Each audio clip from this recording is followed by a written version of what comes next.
And we're back. Woo! Cobra Kai season 4. Today we're talking about episode 3, aren't we? We are. This is the troll here with the voice of reason. Thank you. She's going to keep me in line because I have a lot of stupid shit to say about this episode. It's a full-time job. Yeah, it really is. Listen, this episode starts off with a lot of dumb comedy, kind of like what I did just now. This episode, once again, sticking with the theme of, oh no, will they, won't they? Johnny and Daniel are trying to work it out, but these knuckleheads just can't get it together. They cannot. It's very sad. Yeah, and I kind of thought just doing it in episode 1 was okay.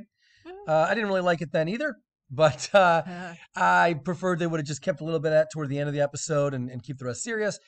But here we are, we're 3 episodes in. This is still going on. And it's very insistent, isn't it? It's like a major theme that I just keep wishing we could duck out of and focus on other things. Yeah.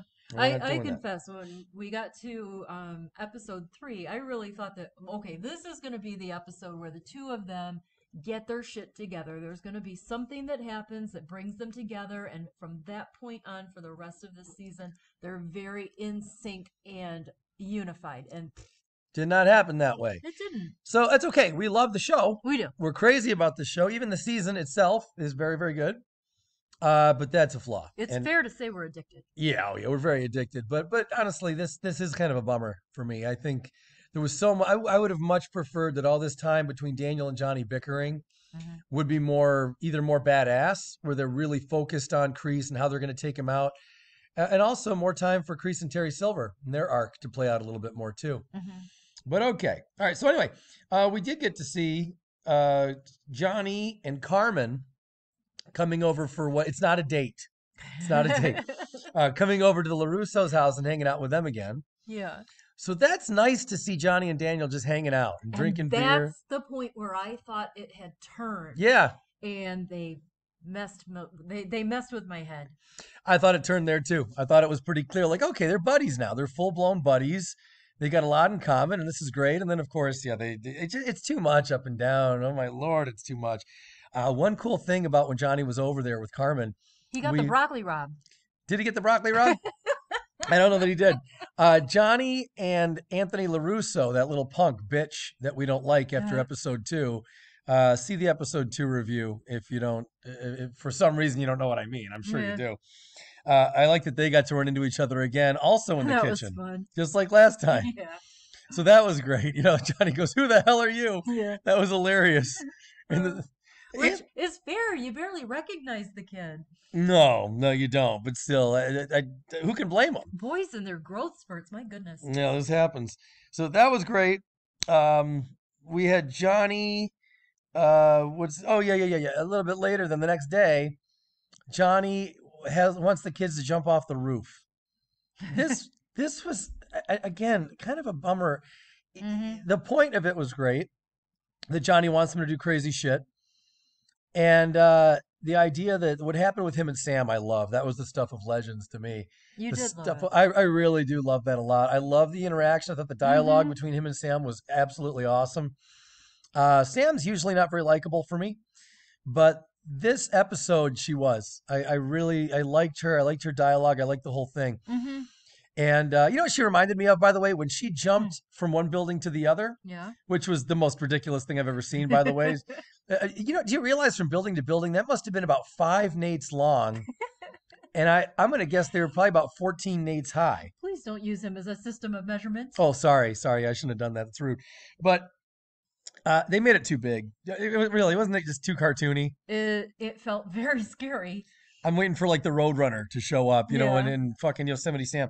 It was too much. It was really ridiculous how tall and how far that was. I didn't buy that any kid was going to do that. It just didn't make sense. And live. Yeah, it's just silly. Or that Johnny would. Are you kidding me? Miguel just fell at school. Just got kicked at school and then fell to what could have been his death. It was hospitalized. And now you mean to tell me that almost immediately after a few months later, Johnny's going to tell kids to jump from building to building with no knowledge of their skills. Yeah. He doesn't even know what they can do. It's just, this is where the show goes too far for the comedy. It really does. And I wish they'd scale the comedy back and be a little bit more serious. Anyway. It was a turning point in the relationship with Johnny and Sam, though. It was great. And I love, it's another example of the show having the characters echo what the audience is saying, what we're all saying. Mm-hmm. Because I don't know about you all, but for me, I would have said what Sam said when she said, "Look, I'm a teenager." Like when Johnny said to her, "Oh, you're a fine one to talk about, making mistakes or good decisions or something like that." Mm-hmm. And he said, "You're in the backseat of the car that hit my Firebird." And then what was the other thing he mentioned? He mentioned two things: the Firebird thing, and then coming over drunk. Remember that? Oh, She yeah, should yeah, have yeah. drunk with Robbie. And your father kicked in my door. Yeah, your father kicked in my door because of that. So when she said, "Look, I'm a teenager who's made some mistakes. You're a 50-something-year-old man who drinks all day." That's exactly what a girl like her would say. Ugh, And I God. think I don't mind that part. I thought that was do. good. And what's your problem with it? What are you so mad about? Well, I mean, I think it was true to her character, and she was very much being Daniel LaRusso's daughter in that moment. I mean, where does she get that from? Daniel. But no, I mean, it was disrespectful for her as a teenager to say those kinds of things to an adult. But that's me, because I'm just, that's how I was raised. If I had ever said anything like that to any of my parents' Yeah. friends, I would have been in so much trouble. My mother never would have stood for that. You're making a point about Daniel LaRusso, though, that's got me thinking. Do you think Daniel is actually the one who dipped his balls in the miso? Is that what you're kind of getting at then? Is that sort of where this is going? I'm sure it was. Okay. Well, anyway, that's from last episode. Yeah, but at any rate, the payoff in that in that whole scene, though, is that Sam then faces her uncomfortable zone and does what Johnny asks, and it really turns her thinking around, and she sees him in a new light, and then she's very respectful to him for the rest of the season or for the rest of the episode. And so I can forgive, I guess, the part that I don't like, because it did produce a result that I do like. Yeah, I think I'd say for the rest of the season, Yeah. she treated him. She never calls him Sensei Lawrence though, not once. Just Sensei. Yeah, or Johnny. A lot of times she just calls him Johnny, like she's an adult too. Right. That's that. She doesn't like say, "Hey, It's Johnny," blah not blah blah. Mr. Lawrence. No, nothing. She really does treat him like he's not above her until I think towards later in the season. Mm-hmm. But we shouldn't be doing spoilers for later in the season just in case someone didn't see those. But anyway, yeah, I really like that conversation a lot. I just think it was just too cartoony about the how high up the building was and what Johnny was. He throws down mattresses. Yeah. What in the hell does he think a mattress is gonna do? I mean, it's the way they make this character so ridiculous sometimes. It's just too much for me. Okay, so Kenny joining Cobra Kai, and then of course shithead Kyler, abuses him, makes fun of him right off the bat, Mm-hmm. as if Kyler didn't get his ass handed to him every 15 minutes by Miguel. Exactly. Miguel whips Kyler's ass on a regular basis, Yes. and this little kid comes in. Kyler's a junior, and this little kid who's not even in high school comes in, Mm-hmm. and Kyler's got to act above him. Oh my God. If you didn't already, we did a video on characters that the voice of reason here wants to set on fire. I might have had something to do with it, Yeah. but see who made the top of that list. All right, just let me put it that way if you didn't see the video. Hey, let's talk about Terry Silver Mm-hmm. when he shows up at the karate studio. Yeah. It's called a dojo. When he shows up at the dojo to confront Kreese. Yeah. Fucking lots of shit going on here. The first thing I want to say is I do feel that this is another bit of a retcon.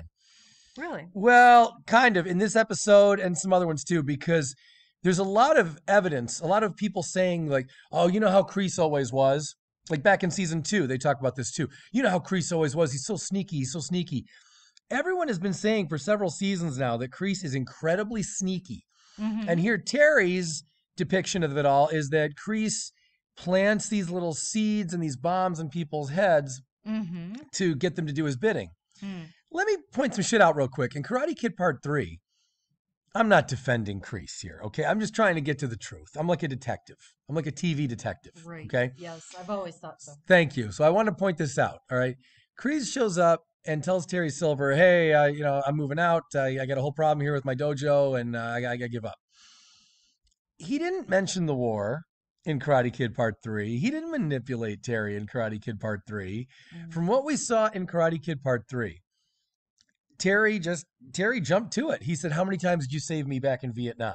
Mm-hmm. And all Kreese said then was he just kind of smiled and said, "I don't know. I lost count." Mm-hmm. But he was actually modest about it. in Karate Kid Part 3. I'm going to keep saying Karate Kid Part 3. In Karate Kid Part 3, Kreese really, truly, I mean, can you think of anything in that movie where Kreese was manipulating Terry to do his bidding for him? No, not so much. I'd even say the opposite. I would say he said, you don't have to do that. His exact words. Yeah. Well, believe me, I've seen this movie more than Machio has, for sure. I believe that too.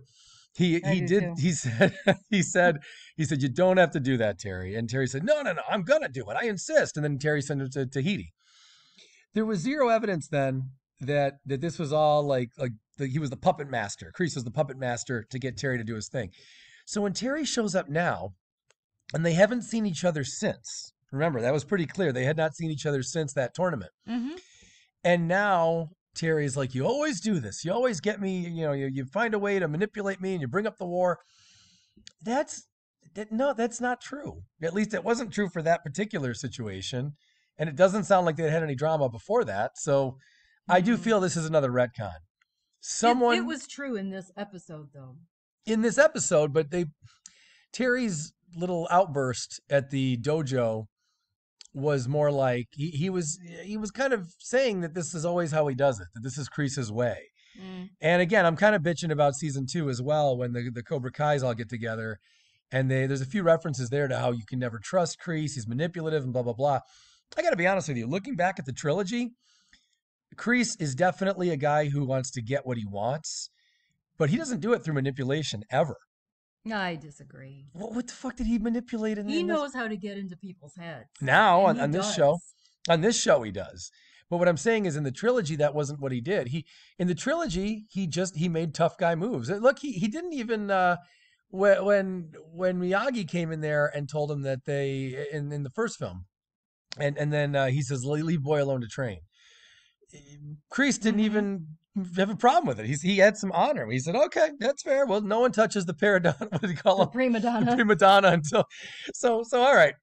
Anyway, I don't mean to turn this into a whole thing about Kreese, but when Silver shows up and he says that, you've always done this before, I don't really think that's true. I think the original trilogy did not have Kreese as being deceptive. They just had him as a tough guy who wanted to win. And so I think that's some retconning, in my opinion. Let me know in the comments why I'm a dick and why I have this wrong. And please explain to me, because I feel this sternly in my heart that they have really revamped Kreese for this series, which is fine. You probably couldn't have carried him much further with the way he used to be. But this whole thing that he's this sneaky, snake-like guy, it really wasn't in the old trilogy at all. Anyway, that's an interesting theory. It's a strong theory. Again, argue with me in the comments, please. We need more comments. So, by the way, if you're liking this video for some reason, don't forget to like. Please. All right, and then if you don't like it, just shut the fuck up. You don't need to click anyway. the don't. Yeah, just give it a like, please. All right, so anyway, so that confrontation though was great when Terry showed up, right? Yeah. And confronts Kreese and all. I really loved that a lot. And we also had seen Terry take some meds earlier. And there was another moment too when what was that? Well, I guess we're not going to know for a while, but they were definitely meds. It wasn't a supplement. It was in like a meds thing. Know. Yeah. And then also, and we see that he's very sedated. He's got a very sedated kind of vibe to him in that first episode, and even now. Are you sure it wasn't that he was at peace with his life? He doesn't seem like it to me. And I think Christian Harloff agreed. I think he also said that he seems sedated. Somebody said that. Yeah. So I think that Kreese was very. I just think now we're seeing him really let some psychotic shit inside him start to come out, which is a beautiful thing about this episode. They really handled that well. The actor's such a fucking home run. He's so good. Yeah. And also, how about the tattoo? It's funny because the matching tattoos obviously would have been on both their arms, right? On Terry's arm, just like it is on Kreese's arm. But you couldn't put it on Terry's arm because he spent half the movie half naked in Karate Kid Part 3. So we saw, they were probably like, okay, let's say they have matching tattoos. And then they look back over the movie and they're like, well, he's shirtless the whole time. His top is off, everything. So they finally said, okay, you got to put a tattoo like on his side somewhere where the towel was and all those bathtub scenes and shit. Yeah. So that's the only way they could do it. So I thought that was kind of funny. If I were him, my excuse would be because he was running that business. He didn't want to have sleeve tattoos, but whatever. Anyway, guys, look, that's really all we got for this video, for this episode. We'll be back to talk about episode 4. Enjoy. Yeah. Subscribe, like, comment. We'll see you tomorrow.